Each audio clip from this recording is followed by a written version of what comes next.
7:53, you're watching Breakfast Television on City TV. The face and voice of the Calgary Zoo is retiring. Trish Exton-Parder stepping down after 30 years at one of Calgary's most popular attractions.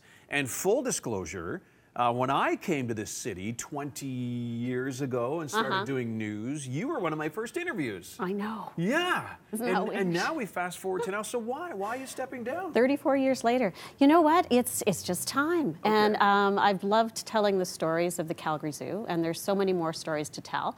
But I think you reach a certain stage in your life where, you know what, maybe it's just time to unplug for a little bit and see what's out there. I've got grandkids on the coast. A little more time with family and friends, more volunteer time. There's lots of organizations out there that need some extra hours from people. So I think I can really not retire completely. How about transitioning into a new stage, Ted? I think that's more the word, really. Retirement isn't maybe a word these days that we use. Yeah. Transitioning. Transitioning, okay. Yeah. And so you first started at the Calgary Zoo when the original pandas were here, right? Olympic year?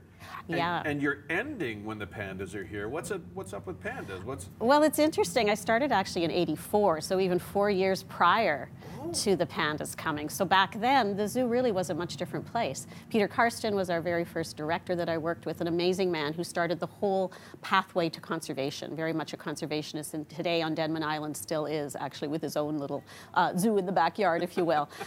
So at that point, I mean, really, we were a small family situation there. It was very much a smaller zoo on the island, and still did wonderful events, but everything was in a smaller staff environment. And then we worked towards pandas, and that just took the roof off. When we had pandas in '88, it was during the Olympics. It was for 7 months. That's when we got into sponsorship and tourism and really put the zoo on the map and really spread that message that the zoo was more about conservation and looking at breeding endangered species.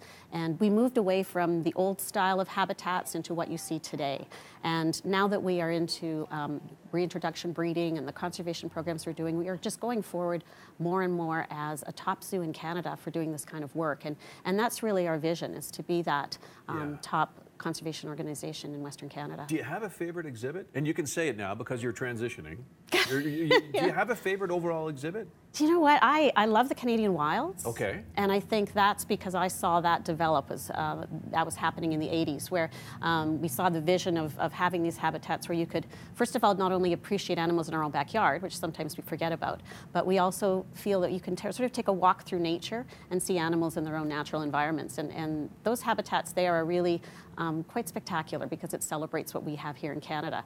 And I love them. I think year-round they have something to offer and to celebrate the animals we have here and also the work that we're doing with them in the wild. There's that connection as well, so that when people come and learn a bit about what we're doing here in Calgary at the zoo, they can also understand we're making a difference out there. And that's a big deal. If I'm going to the zoo for the first time and there's a takeaway that you want me to get from my experience there, what is it? I think the takeaway is that zoos are relevant, and zoos will continue to be relevant going forward. We've come a long way in the evolution, and I can speak to that after being there for 34 years, that, you know, maybe when we were little kids, you could ride an elephant, and they were sort of caged environments, and zoos now really have a place that matter. We connect what we're doing here in Calgary with the species that we have in our care. Our veterinarians, our animal care team are dedicated, passionate people, and our conservation team is doing field work out in the wild, and we're taking whooping cranes, Vancouver Island marmots, fishers most recently in the States, and actually reintroducing them successfully.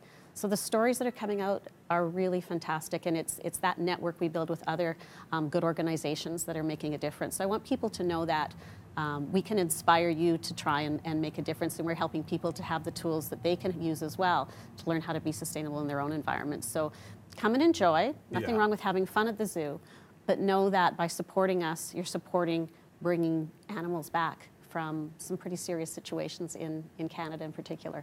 So it's a happy story. It's a story of hope. And as I leave an organization that's only getting better and better in doing that. And I'm just really, really proud of all of the staff that we have that are really concerned about species at risk and trying to make a difference. Well, it's been a pleasure chatting with you over the years. Well, you too, Good Ted. to see you, Trish. Transitioning, not retiring. That's right. Transitioning. Yes. I like that phrase.